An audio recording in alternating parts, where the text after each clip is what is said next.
Hello everyone, welcome to chemistry with Karan. आज हम discuss करेंगे जेई मेंस 2021 फरवरी अटेम्प्ट की लास्ट मिनट टिप्स। मैं आपको बताऊंगा कुछ ऐसी बातें जो आपको ध्यान रखनी है और कुछ ऐसी गलतियां जो आपको जाके वहां पे नहीं करनी है। ये वीडियो आप सबके लिए बहुत हेल्पफुल होने वाली है, इसलिए आप इसको ध्यान से पूरा एंड तक देखिएगा और ज्यादा से ज्यादा इसको शेयर करिएगा। जैसा कि आपको पता है कि अब तो बस जेई मेंस के लिए कुछ ही दिन, मतलब कुछ ही घंटे बोल लूं, जिनका कल पेपर है, और बाकियों के लिए कुछ ही दिन बचे हैं। तो आपको ये टिप्स याद से फॉलो करनी है। बेसिकली मैं बोलूंगा जिनका कल पेपर है, वैसे भी in general don't take any stress. अब आप बोलोगे कि सर ये क्या बात बोल दी, ये तो सब बोलते हैं, ये बहुत कॉमन सी बात हो गई। हाँ मैं जानता हूं कॉमन सी बात है, तब भी आप लोग गलतियां करते हो, सब आपको बोलते हैं। देखो मैं बताता हूं, मैंने बोला था कि मैंने अभी रिसेंटली ही एक एग्जाम दिया। अगर आपने मेरी वीडियो देखी हो, मैंने बोला था कि मैंने रिसेंटली ही एक एग्जाम दिया। अब उस चीज में पता है पेपर बस उसमें टफ था, बट मैं संभल क्यों पाया, क्योंकि मैं पेपर के कुछ दिन पहले से स्ट्रेस नहीं ले रहा था। समझ रहे हो बात को? क्योंकि मुझे फीलिंग ही नहीं आ रही थी, आई वाज रिलैक्स, मैं काफी रिलैक्स था, क्योंकि ये था कि हाँ जितना किया है सही किया है बस। और मैं बताता हूं, आपके पास तो खोने के लिए कुछ है ही नहीं।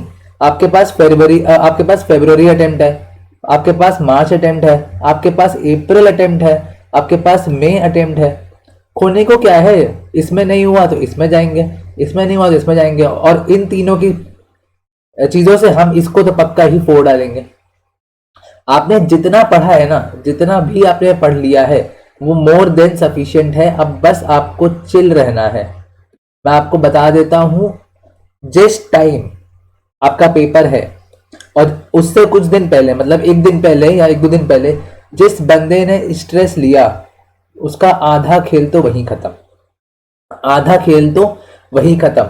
इसलिए कोई भी चीज जो आपको स्ट्रेस देती है, आपको उससे दूर हो जाना है, चाहे वो आपका कोई कांटेक्ट करने से हो। क्योंकि आप किसी अपने फ्रेंड से बात करोगे, वो बोलेगा कि यार मैंने तो इतना पढ़ लिया, मैंने तो फिजिक्स पूरी खत्म कर दी, केमिस्ट्री तो पूरी ही खत्म है, और आपको लगेगा कि आपने नहीं किया है, आप नर्वस हो जाओगे आपको, और जो कि बिल्कुल भी आपको नहीं होना है, नहीं होना है, नहीं होना है। मैं बोलूंगा कि इस टाइम पे कोई न्यू टॉपिक तो हटा ही दो, कुछ भी नहीं पढ़ना है। मैं तो बोलूंगा कुछ भी नहीं पढ़ना है, मैं तो बोलूंगा कुछ भी नहीं पढ़ना है। Now don't study and sleep well in the night. जिनका कल पेपर है, जिनका कल पेपर है, अब बुक्स बंद, बुक कॉपी नोट्स सब बंद कर दो, सब बंद कर दो। मतलब जिनका सुबह पेपर है वो तो अभी बंद कर दो, जिनका कल मॉर्निंग में पेपर है वो अभी बंद कर दो, वो अभी ही बंद कर दो, और जिनका कल दोपहर वाला शिफ्ट है वो शाम तक पढ़ सकते हो, उसके बाद बंद कर देना। ठीक है? अब स्टडी करने से कुछ नहीं होगा, अपने माइंड को एक स्पेस और एक टाइम दो, स्पेस एंड टाइम दो, ताकि वो चीजों को एब्जॉर्ब कर सके। अगर आप अभी अपने माइंड को टाइम नहीं दोगे, तो कल जब पेपर में आप बैठ के सोच रहे होगे, तो आपका माइंड भी कुछ नहीं कहेगा, कहेगा हमने हमने जब मांगा था आपने हमको नहीं दिया, अब हम आपको आउटपुट नहीं देंगे। यही चीज होती है मुझे, क्योंकि मैं भी देखे आया, मैं बता रहा हूँ ये चीज होती है। और मैं डोंट स्टडी करने को भी क्यों बोल रहा हूँ, क्योंकि आपको अभी लगेगा कि आप जैसे जैसे कॉपी खोलोगे, यार ये तो मुझे, आपने कॉपी खोली, आपने कोई कॉपी खोली, आपने बोला यार ये तो मुझे याद ही नहीं है, फिर देखोगे यार ये मुझे ये भी याद नहीं है, आप और पैनिक करोगे। बल्कि मैं बताऊं, आपको सब याद होगा। ये मेरे साथ भी हो रहा था, मुझे भी लग रहा था कि मुझे कुछ याद नहीं आ रहा है, मुझे कुछ नहीं याद है। आप जब पेपर में जाओगे, आपके सामने जब क्वेश्चन खुलेगा, तो आपको खुद चीजें याद आने लगेंगी। ठीक है? फिर focus on accuracy and avoid negative marking. मैं बताता हूं कॉम्पिटेटिव का रोल क्या होता है। कॉम्पिटेटिव पेपर में जीतता वही बंदा है, या फिर रैंक उसी की आती है जिसके गलत कम होते हैं, गलत लेस होते हैं। हम लोग क्या समझते हैं, हमें ज्यादा सही करके आने हैं, बल्कि गलत है ये चीज। पेपर आप देने जा रहे हो, आपको पेपर में गलतियां कम से कम करनी है। मैं बताता हूं मेरा केस, मेरे अटेम्प्ट्स बहुत लेस थे, अटेम्प्ट्स मेरे लेस थे, मेरे फ्रेंड्स के अटेम्प्ट बहुत ज्यादा थे, बहुत ज्यादा थे। मैं पैनिक कर रहा था, बहुत पैनिक कर रहा था, लेकिन मेरी एक्यूरेसी ठीक थी।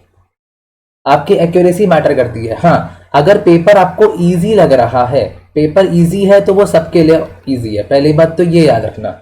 अगर पेपर इजी है तो वो सबके लिए इजी है, अगर पेपर टफ है तो वो सबके लिए टफ है, ठीक है। और अगर पेपर इजी आया है तो आपको अपने अटेम्प्ट्स बढ़ाने हैं, और अगर पेपर टफ आया है तो आपको एक्यूरेसी बढ़ानी है। तब आपको पेपर ऐसे करना है कि आप गलतियां कम करो, और लेकिन अगर इजी आया है तो ऐसे करना है कि आप अपने अटेम्प्ट्स ज्यादा रखो। समझ में आया? ये जो बला है ना, रैंक यही घटाती है, रैंक ये चीज गिराती है, नेगेटिव मार्किंग।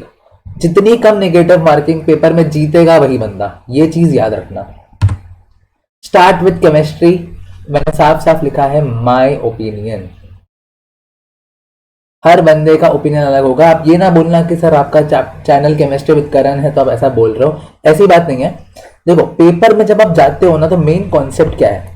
मेन कॉन्सेप्ट है आप स्टार्ट आप वहां से करो जो आपका कॉन्फिडेंस बढ़ाए, ठीक है। तो यहाँ पे जनरली लोग दो तरीके के लोग होते हैं, यहाँ पे दो तरीके के लोग होंगे जो बोलेंगे कि मैं तो अपने स्ट्रॉन्ग पॉइंट से स्टार्ट करूंगा, पहला बंदा, और एक बोलेगा कि मैं इजी से स्टार्ट करूंगा। मैं इस वाले को ज्यादा सपोर्ट करता हूं, पता है क्यों? ठीक है, आपका स्ट्रॉन्ग सब्जेक्ट है, आप उससे स्टार्ट करो, लेकिन बाई चांस क्या है, याद रखना, हमको पेपर में ये मतलब नहीं है कि हमें कितने क्या सही करना है, हमको अपने पेपर में अपने मैक्सिमम आउटपुट निकालने हैं, मैक्सिमम आउटपुट निकालना है, चाहे वो जिस क्वेश्चन से हम लेके आए। समझ रहे हो बात को? मेरा केमिस्ट्री चलो स्ट्रांग है, मैं बताता हूँ, लेकिन मान लो पेपर में केमिस्ट्री के क्वेश्चंस बहुत लेंदी आ जाए, too lengthy and tricky, which is basically not possible, generally इतने ज्यादा नहीं आते, but too lengthy and tricky आ जाए तो स्ट्रॉन्ग मेरा था, लेकिन मैं कैलकुलेशन के चक्कर में फंस जाऊंगा और मेरे अटेम्प्ट्स कम हो जाएंगे। तो मैं सजेस्ट करूंगा, अभी मैं बताऊंगा कि पेपर कैसे करना है। आप पेपर में इजी सेगमेंट से पहले स्टार्ट करना, फिर आप वैसे जाना। मैंने केमिस्ट्री क्यों बोला? क्योंकि जनरली पेपर में केमिस्ट्री इजी आती है। केमिस्ट्री में भी आप देखोगे इनऑर्गेनिक के क्वेश्चंस को करने में आपको 30 सेकेंड्स का टाइम लगेगा, एक क्वेश्चन को करने में। 30 भी ज्यादा बोल दिया मैंने। और अगर आपने ये सही कर लिए, आपका कॉन्फिडेंस बूस्ट हो जाएगा, आप 7वें आसमान पे टहलोगे, और फिर आपके और क्वेश्चंस भी बनने लग जाएंगे। और बात याद रखना, ये चीज याद रखना, इसलिए मैंने केमिस्ट्री बोला। लेकिन अगर आपको पेपर में लगता है कि केमिस्ट्री डिफिकल्ट है, आप उससे ज़्यादा फिर आप किसी और इजी से स्टार्ट कर सकते हैं। आपको इनिशियली कॉन्फिडेंस बूस्ट करना है, आपको अपना पेपर में कॉन्फिडेंस नहीं गिरने देना है। फिर रीड क्वेश्चंस वेरी केयरफुली, मैंने इस पे बोल्ड लगा रखा है। क्यों? क्योंकि जनरली पेपर में क्या कई बार होता है, पूछते हैं नॉट करेक्ट, है ना, और बच्चा क्या लगा के आता है, करेक्ट वाला, और ये ले जाता है आपका नेगेटिव मार्किंग। समझ में आया? फिर पेपर में लिख के आता है, मान लो कोई नेगेटिव वैल्यू आनी है ना, नेगेटिव वैल्यू आनी है, और आप पूछा गया है मैग्नीट्यूड, आप चिपका के चले आ रहे हो नेगेटिव वैल्यू, आपका वहां पे भी नेगेटिव, खुद ही नेगेटिव हो जाएगा। इसीलिए क्वेश्चंस को बहुत केयरफुली पढ़ना है। कई बार ऐसा क्वेश्चन होता है कि आपको कैलकुलेशन करने की भी नीड नहीं पड़ती, क्वेश्चन में ही तुम्हें समझ में आ जाएगा। इसलिए क्वेश्चंस को वेरी केयरफुली, मैं 3-4 सितारे बना देता हूं यहाँ पे, ठीक है। Do paper in rounds. अब बात आती है कि पेपर हम अटेम्प्ट कैसे करें, तो देखो मैं क्या करता हूं, मैं बताता हूं। मैंने बोला आप स्ट्रॉन्ग से स्टार्ट करो, बिल्कुल सही बात है, आप चाहे स्ट्रॉन्ग से स्टार्ट करो, चाहे आप स्टार्टिंग से स्टार्ट करो, जिससे भी आप स्टार्ट कर रहे हो, ठीक है, स्टार्ट कर दो, बट आप पेपर को राउंड्स में करो। सर राउंड से क्या कहना चाहते हो? मैंने क्वेश्चन नंबर 1 से स्टार्ट किया, मैं चेक करूंगा क्या मुझे तुरंत वो स्ट्राइक कर रहा है या नहीं, तुरंत मतलब with in very less time कर रहा है तो ठीक है, वरना आगे बढ़ो। क्वेश्चन 2 देखो, तुरंत आ रहा है तो ठीक है, वरना आगे बढ़ो। ऐसे पूरा पेपर एक बार आप विजिट कर लोगे तो आपके कुछ इजी क्वेश्चंस जो आ रहे होंगे वो हो जाएंगे, आपका कॉन्फिडेंस बढ़ जाएगा, आपके अटेम्प्ट्स बढ़ जाएंगे। फिर आप बाकी लेंदी क्वेश्चनों पे या फिर टफ क्वेश्चनों पे टाइम स्पेंड कर सकते हो।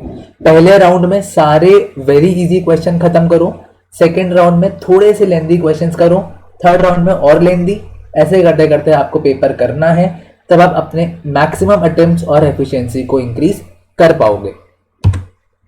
Use option elimination and common sense, ये बहुत इंपॉर्टेंट है। चारों ऑप्शंस को सॉल्व करने नहीं बैठना है, सबसे पहले ये निकाल दो कि कौन सा नहीं हो सकता। मान लो मैंने बोला बी और डी तो हो ही नहीं सकता, तो मेरे पास अब चूज करने के लिए ए और सी में से है ना, probability of answer being correct increases.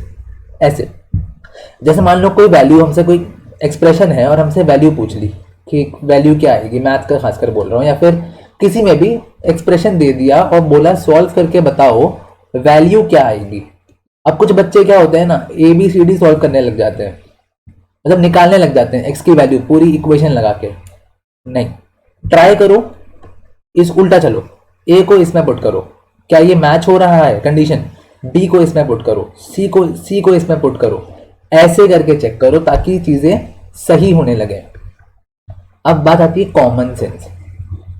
कई चीजें ऐसे क्वेश्चंस ऑब्वियस आ जाते हैं कि हाँ ये तो हो ही नहीं सकता।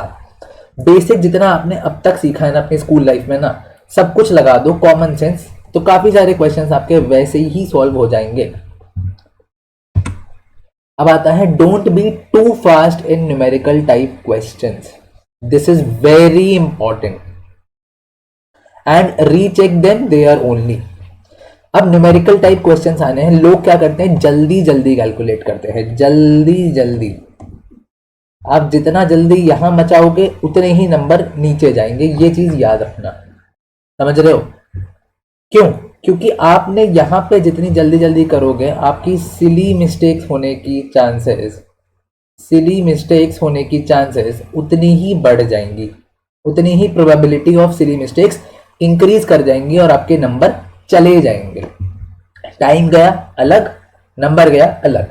तो मैं कहूंगा भले 1 मिनट देरी सही, लेकिन सही करो, इसलिए इन पे थोड़ा सा टाइम स्पेंड कर लिया करो। और लोग क्या करते हैं ना, आंसर लगा दिया और बोलते हैं कि हम इनको बाद में चेक करेंगे, और वो वहीं पे वो बाद कभी आता ही नहीं है। मैं क्या करता था फिजिकल के क्वेश्चंस में, एंड जितने भी न्यूमेरिकल वाले क्वेश्चंस हैं मैं उनके लिए क्या एडवाइस करूंगा, आपने क्वेश्चन सॉल्व किया, आपने आंसर यहाँ पे लिख दिया, आप फिर से अपने उस शीट पे चेक करो, दोबारा सॉल्व नहीं करना है, ऊपर से नीचे दोबारा चेक करो एक एक स्टेप, आपने गलती कहीं की तो नहीं है। वापस आने का टाइम आपको नहीं मिलेगा, तुरंत के तुरंत चेक करो। आपने आंसर टिकाया, आप दोबारा चेक करो, वहीं पर रीचेक करो न्यूमेरिकल के क्वेश्चंस में। ऐसे आप अपनी एक्यूरेसी को इंक्रीज कर पाओगे। मैंने यही चीज फॉलो करी थी, क्वेश्चन करा मैंने, आंसर लिख दिया, फिर दोबारा एक बार उसी टाइम चेक कर लिया। टाइम टेकिंग होगा बट एक्यूरेसी बढ़ेगी, माइंड माय वर्ड्स, याद रखना। Recheck the paper in the end, take out time for it. At least आप आराम से 20 मिनट्स तो निकाले ही निकाले, या 15 मिनट्स निकाले ही निकाले। न्यूमेरिकल वाले के लिए नहीं, न्यूमेरिकल आपको उसी टाइम चेक करना है, 15-20 मिनट्स आपके ऑप्शंस के लिए कि जो आंसर आपका आया था आपने वही लगाया है या नहीं लगाया है। ए बी सी डी में वही लगाया है, जैसे बी सही था लेकिन आपने गलती से सी तो नहीं लगा दिया, ये चेक करना पड़ेगा। इसके लिए टाइम आप निकालना आपको पड़ेगा। एंड चलिए भाई, इसी के साथ मैं बोलूंगा thank you and all the very best, all the best. अच्छे से करना, टेंशन लेने की कोई बात ही नहीं है, अच्छे से करना, टेंशन लेने की कोई बात ही नहीं है, ठीक है? अच्छे से करना, याद से। और याद रखना, जैसे भी आप लोग आओगे, मेरा नीचे टेलीग्राम का आपको लिंक मिलेगा एंड इंस्टाग्राम, या फिर आप यहाँ के कमेंट सेक्शन में भी मुझे क्वेश्चंस बता देना, जो भी आपको थोड़ा बहुत याद हो, ताकि मैं तुरंत सॉल्व कर सकूं, उसको आपको सॉल्व करा सकूं तुरंत के तुरंत, ठीक है? चलिए भाई, thank you so much, all the very best. बने रहिए, like share and subscribe the video and the channel. Thank you.